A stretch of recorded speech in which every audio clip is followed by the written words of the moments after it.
Hello, नमस्कार, good morning, सुप्रभात, सत श्री अकाल। मैं भारती आपका इस यूट्यूब चैनल में बहुत बहुत स्वागत करती हूँ।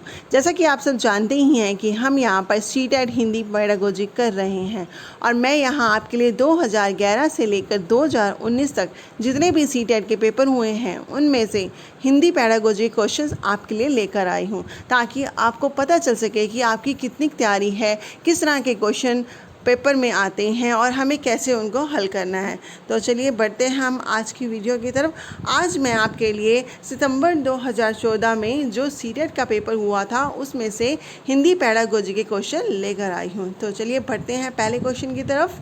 भाषा के संबंध में कौन सा कथन सही नहीं है? नंबर 1, भारत की भाषिक विविधता एक जटिल चुनौती है। नंबर 2, बहुभाषिकता बच्चे की अस्मिता का निर्माण करती है। नंबर 3, भाषाएं आपस में संपर्क संवाद करती हैं। नंबर 4, भाषागत विविधता एक समस्या है। सोचिए क्या है इसका आंसर।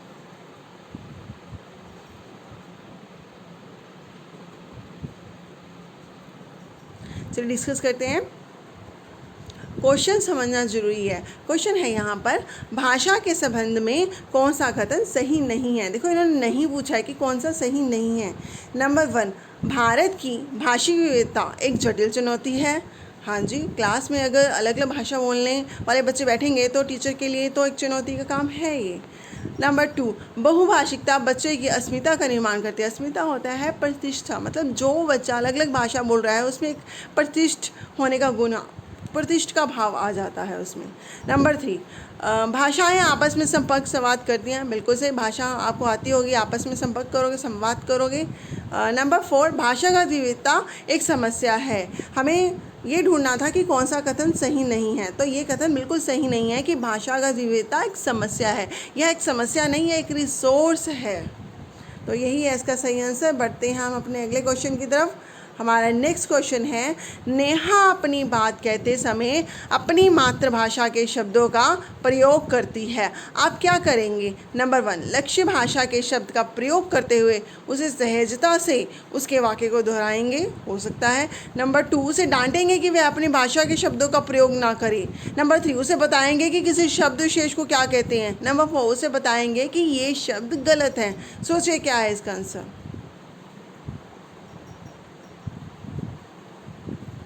चलिए डिस्कस कर लेते हैं। नंबर 1, लक्ष्य भाषा के शब्द का प्रयोग करते हुए उसे सहजता से उसके वाक्य को दोहराएंगे, हो सकता है। उसे डांटेंगे कि वह अपनी भाषा के शब्दों का प्रयोग ना करें। ये डांटना तो बच्चों को गलत है, क्योंकि उसमें ऐसा करने से उसमें नेगेटिव भाव आ जाएगा। नंबर 3, उसे बताएंगे कि किसी शब्द विशेष को क्या कहते हैं। ऐसा हो सकता था, पर अगर हम किसी शब्द विशेष को क्या कहते हैं, हमें वो आंसर ढूंढना है जो सबसे ज़्यादा बेस्ट है, अप्रोप्रिएट है। नंबर 4, उसे बताएंगे कि ये शब्द गलत है। देखो हमने, बच्चा जो बोल रहा है, जो सुना रहा है, हमें ये नहीं कहना कि गलत है, हमें उसे समझाना है, पर उसे गलत नहीं ठहराना, क्योंकि इससे बच्चों में नेगेटिव भाव आ जाएगा। तो हमारा सही आंसर है नंबर 1 और ये सबसे ज़्यादा बेस्ट है, क्योंकि हम जो भाषा सिखा रहे हैं उसी भाषा के शब्द का प्रयोग करते हुए इसे आराम से, सहजता से उसके वाक्य को दोहरा देंगे ताकि वो समझ जाए। तो यही है इसका सही आंसर। बढ़ते हैं नेक्स्ट क्वेश्चन की तरफ। हमारा नेक्स्ट क्वेश्चन है, भाषा की कक्षा में यह जरूरी है कि नंबर 1, भाषा की पाठ्य पुस्तक पर विशेष ध्यान दिया जाए। नंबर 2, बच्चे मानक भाषा में ही बातचीत करें। नंबर 3, भाषिक पृष्ठभूमि के आधार पर किसी को पीछे ना छोड़ा जाए। नंबर 4, बच्चों की अधिक से अधिक परीक्षाएँ ली जाएँ। सोचिए क्या है इसका आंसर। चलिए डिस्कस करते हैं। भाषा की कक्षा में ज़रूरी है कि नंबर 1, भाषा की पाठ्य पुस्तक का विशेष ध्यान दिया जाए। हाँ, पाठ्य पुस्तक पढ़ाई जाती है, पर अगर हम ये कहें कि विशेष ध्यान उसी पर देना है, हम निपात शब्दों का प्रयोग करें, तो ये गलत माना जाएगा। नंबर 2, बच्चे मानक भाषा में ही बातचीत करें। मान लो किसी बच्चे को मानक भाषा नहीं आती तो वो क्या बात ना करे, तो ये भी गलत है। नंबर 3, भाषिक पृष्ठभूमि के आधार पर किसी को पीछे ना छोड़ा जाए। हाँ, ये सही हो सकता है। नंबर 4, बच्चों की अधिक से अधिक परीक्षाएँ ली जाएँ। ऐसा नहीं है कि बच्चों को भाषा सिखाने के लिए ज़रूरी है कि उसे अधिक से अधिक, ज़्यादा से ज़्यादा परीक्षाएँ ली जाएँ, ये भी गलत है। तो हमारा सही आंसर है नंबर 3 कि भाषिक पृष्ठभूमि के आधार पर किसी को पीछे ना छोड़ा जाए। यही हमारा सही आंसर। बढ़ते हैं हम नेक्स्ट क्वेश्चन की तरफ। हमारा नेक्स्ट क्वेश्चन है, उच्च प्राथमिक स्तर पर भाषा शिक्षण का उद्देश्य है। नंबर 1 व्याकरण के नियमों को कंठस्थ कराना। नंबर 2 भाषा की विभिन्न संरचनाओं का यांत्रिक अभ्यास कराना। नंबर 3 सभी साहित्यिक विधाओं में लेखन की कुशलता विकसित करना। नंबर 4 भाषा की बारीकी और सौंदर्य बोध को समझने की क्षमता का विकास करना। सोचिए क्या है इसका आंसर। चलिए डिस्कस कर लेते हैं। नंबर 1 व्याकरण के नियमों को कंठस्थ करना। देखो पहले ही बता चुके हैं, जहाँ पर निपात शब्द आए या जहाँ पर कंठस्थ याद करना, रट्टा करना आदि जैसे शब्द आए वो हमेशा गलत होता है। तो ये बिल्कुल गलत है कि हमें नियमों को कंठस्थ कराना है। नंबर 2 भाषा की विभिन्न संरचनाओं का यांत्रिक अभ्यास, मैकेनिकल नहीं, ये भी गलत है, ऐसा नहीं करवाना हमने। नंबर 3 सभी साहित्यिक विद्याओं में लेखन की कुशलता विकसित करना। जितनी भी साहित्यिक विद्याएँ हैं सभी को लिखने में वो कुशल हो जाए, ऐसा भी नहीं है। नंबर 4 भाषा की बारीकी और सौंदर्य बोध को समझने की क्षमता का विकास करना। बिल्कुल सही आंसर है कि बच्चा जो भाषा प्रयोग कर रहा है उसकी जो बारीकी है, उसका जो अर्थ है, उसका जो सौंदर्य बोध है उसको समझ आना चाहिए। यही इसका उद्देश्य है भाषा शिक्षण का, यही इसका सही आंसर। बढ़ते हैं हम नेक्स्ट क्वेश्चन की तरफ। हमारा अगला क्वेश्चन है भाषा शिक्षण में पाठ्य पुस्तकों के अतिरिक्त कौन सा सबसे कम प्रभावशाली है। देखो कम पूछा है उन्हें, ध्यान रखना ज़रा। सबसे कम प्रभावशाली है। नंबर 1 प्रश्नों के उत्तर लिखना। नंबर 2 संवाद अदायगी। नंबर 3 परिचर्चा करना। नंबर 4 घटना वर्णन करना। सोचिए क्या है इसका आंसर। चलो डिस्कस कर लेते हैं। नंबर 1 प्रश्नों के उत्तर लिखना। प्रश्नों के उत्तर लिखना या तो नहीं हो सकता, क्योंकि इसमें जो बच्चा पढ़ेगा सिर्फ वही लिखेगा। और क्वेश्चन है कि भाषा शिक्षण में पाठ्य पुस्तक के अतिरिक्त सबसे कम प्रभावशाली है। चलो आगे पढ़ लेते हैं। संवाद अदायगी। संवाद अदायगी में बच्चा बातचीत करते हैं, हाँ ये तो सही होगा, ये प्रभावशाली होगा कि बच्चे आपस में बातचीत करें। परिचर्चा करें, घटना वर्णन करें, हाँ घटना वर्णन में भी बच्चा अपनी भाषा, अपने शब्दों का प्रयोग करेगा, नए नए शब्दों का प्रयोग करेगा। पर प्रश्नों के उत्तर लिखना में जो बच्चे ने पढ़ा सिर्फ वही लिखेगा, तो सबसे कम प्रभावशाली यही है, क्योंकि इसमें बच्चा अपने नए शब्दों का या क्रिएटिव नहीं होगा, इसलिए ये कम प्रभावशाली है। ये इसका सही आंसर। बढ़ते हैं हम नेक्स्ट क्वेश्चन की तरफ। हमारा नेक्स्ट क्वेश्चन है हर व्यक्ति को मैंने ही सच्चाई दिखाई वाक्य पर चर्चा करने का उद्देश्य है। नंबर 1 बच्चों को संज्ञा के प्रयोग का ज्ञान कराना। नंबर 2 बच्चों को सर्वनाम के प्रयोग का ज्ञान कराना। नंबर 3 बच्चों को क्रिया के प्रयोग का ज्ञान कराना। नंबर 4 बच्चों को भाषा की नियमबद्ध प्रकृति की पहचान और उसका विश्लेषण करना सिखाना। सोचिए क्या है इसका आंसर।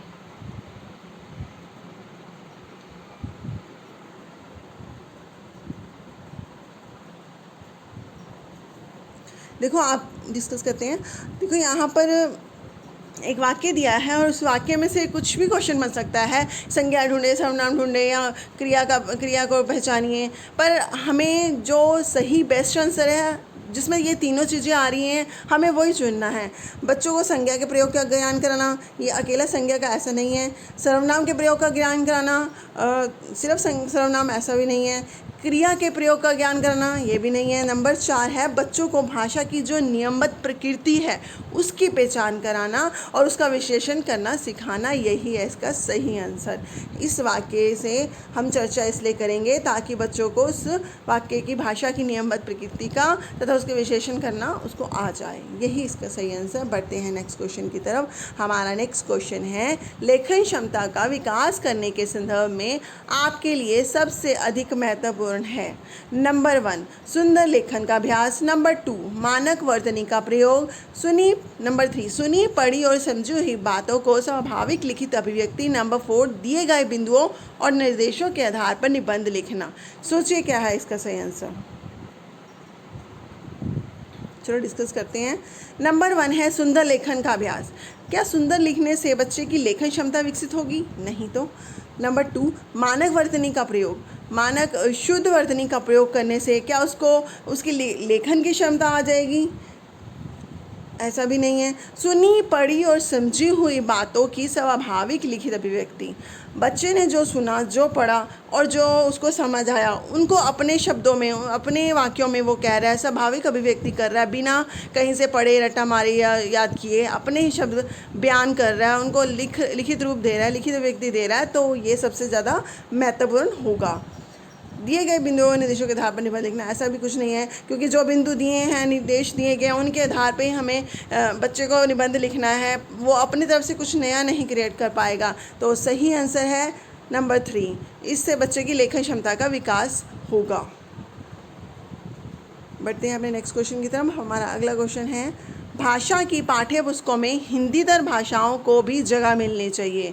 इस कथन के समर्थन में कौन सा तर्क काम करेगा? नंबर 1, इससे भाषाओं के बीच द्वंद्व नहीं होगा। नंबर 2, इससे भाषागत विविधता को सही रूप में संबोधित किया जा सकता है। नंबर 3, इससे भारत की सभी भाषाओं को स्थान दिया जा सकेगा। नंबर 4, इससे त्रिभाषा सूत्र का पालन किया जा सकता है। सोचिए क्या है इसका आंसर। चलो डिस्कस करते हैं। नंबर 1, इससे भाषाओं के बीच द्वंद्व नहीं होगा। देखो पहले क्वेश्चन समझना जरूरी है। जब तक क्वेश्चन नहीं समझ आएगा आप आंसर नहीं अटेम्प्ट कर पाएंगे। भाषा की पाठ्य पुस्तक में हिंदीतर भाषाओं को भी जगह मिलनी चाहिए, ऐसे क्यों कहा गया है? कौन इसके समर्थन में कौन सा तर्क है? क्योंकि इससे भाषाओं के बीच द्वंद्व नहीं होगा, ऐसा तो नहीं है। इससे भाषागत विविधता को सही रूप में संबोधित किया जा सकता है, हो सकता है। पढ़ लेते हैं आगे भी, क्या पता सही आंसर हमें बेस्ट आंसर मिल जाए कोई। नंबर 3, इससे भारत की सभी भाषाओं को स्थान दिया जा सकेगा। देखो हाँ, सभी भाषाएं तो नहीं आ सकती, जो हैं भाषाएं उनको तो स्थान दिया ही जा रहा है। नंबर 4, इससे त्रिभाषा सूत्र का पालन किया जा सकता है। त्रिभाषा सूत्र आपको पता होगा क्या है। पहले हमारे जो आधिकारिक काम होते थे सिर्फ हिंदी और इंग्लिश में होते थे। उसके बाद त्रिभाषा सूत्र का रूल आया था कि राष्ट्रीय भाषा, राज्य भाषा और यूरोपीय भाषा में ये काम हो सकते हैं, आधिकारिक काम। तो ये भी इसका सही आंसर नहीं है। हमारा सही आंसर ये है कि क्लास में जितने बच्चे बैठे हैं अगर वो अलग अलग भाषाएं बोल रहे हैं तो इसमें भाषागत विविधता जो है उसको सही रूप से संबोधित किया जा सकता है। तो यही है इसका सही आंसर, इसलिए हिंदीतर भाषाओं को जगह मिलनी चाहिए। तो बढ़ते हैं हम नेक्स्ट क्वेश्चन की तरफ। हमारा नेक्स्ट क्वेश्चन है, पूरक पठन सामग्री का उद्देश्य। पूरक पठन सामग्री होता है जो सप्लीमेंट्री बुक्स, जो हमारी टेक्स्ट बुक हैं उसके अलावा भी और बुक्स दी जाती हैं पढ़ने के लिए बच्चे को, तो उसका क्या उद्देश्य है? नंबर 1, भाषा की नियमबद्धता को सिखाना। नंबर 2, शिक्षक की सहायता से बच्चों को पढ़ना सिखाना। नंबर 3, द्रुत गति से पठन की योग्यता का विकास करना। नंबर 4, सहपाठियों की सहायता से पढ़ना सीखना। सोचिए क्या है इसका आंसर। चलिए डिस्कस करते हैं। नंबर 1, भाषा की नियमबद्धता को सिखाना। भाषा की नियमबद्धता के लिए तो ग्रामर बुक्स हैं और जो सप्लीमेंट्री बुक्स मिलती हैं उनसे हो भी सकती है ऐसी। नंबर 2, शिक्षक की सहायता से बच्चों को पढ़ना सिखाना। शिक्षक की सहायता, देखो बच्चे के पास टेक्स्ट बुक है वो तो टीचर पढ़ाएगा, उसके अलावा सप्लीमेंट्री बुक है वो बच्चा खुद भी पढ़ सकता है, अपने पेरेंट्स की पीयर्स ग्रुप की हेल्प से भी पढ़ सकता है, शिक्षक की हेल्प से भी पढ़ सकता है। नंबर 3, द्रुत गति से पठन की योग्यता का विकास करना हो सकता है। नंबर 4, सहपाठियों की सहायता से पढ़ना सीखना, ले सकता है सहपाठियों की मदद, पर ये बेस्ट आंसर नहीं है।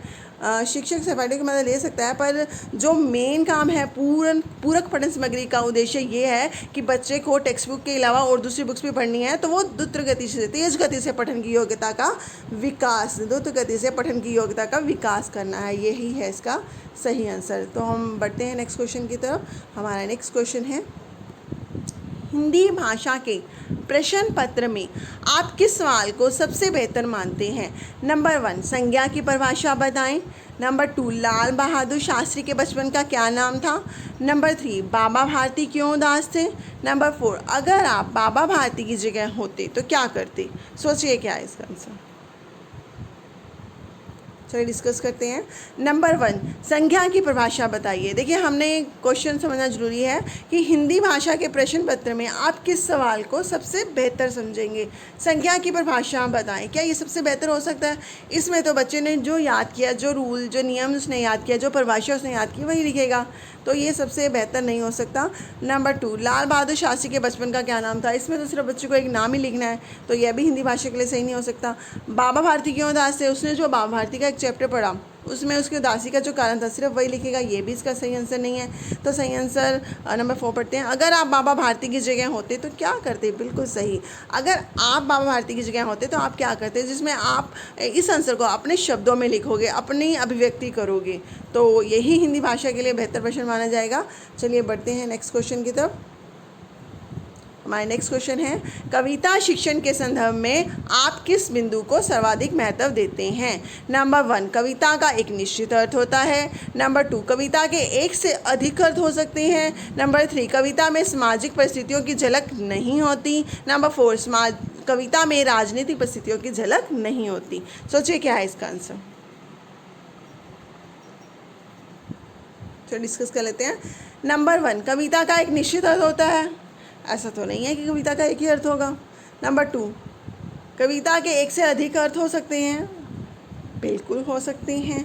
नंबर 3, कविता में सामाजिक परिस्थितियों की झलक नहीं मिलती। ऐसा नहीं है कि कविता में सामाजिक परिस्थितियों की झलक ना मिले, क्योंकि कुछ सामाजिक परिस्थितियों को लेकर भी कविताएं लिखी गई हैं। उसी तरह से राजनीतिक परिस्थितियों को लेकर भी कविताएं लिखी गई हैं। तो ये दोनों तो गलत हैं, हम इनको महत्व नहीं देंगे। हम किसको महत्व देंगे? हम नंबर 2, कविता के एक से अधिक अर्थ हो सकती हैं। देखो, हो सकता है कवि ने जिस भाव से, जिस अर्थ से कविता लिखी है, पर पढ़ने वाला इसको किसी और अर्थ में समझ रहा है। जो एक कविता लिखी है उसके एक से अधिक अर्थ बिल्कुल हो सकते हैं।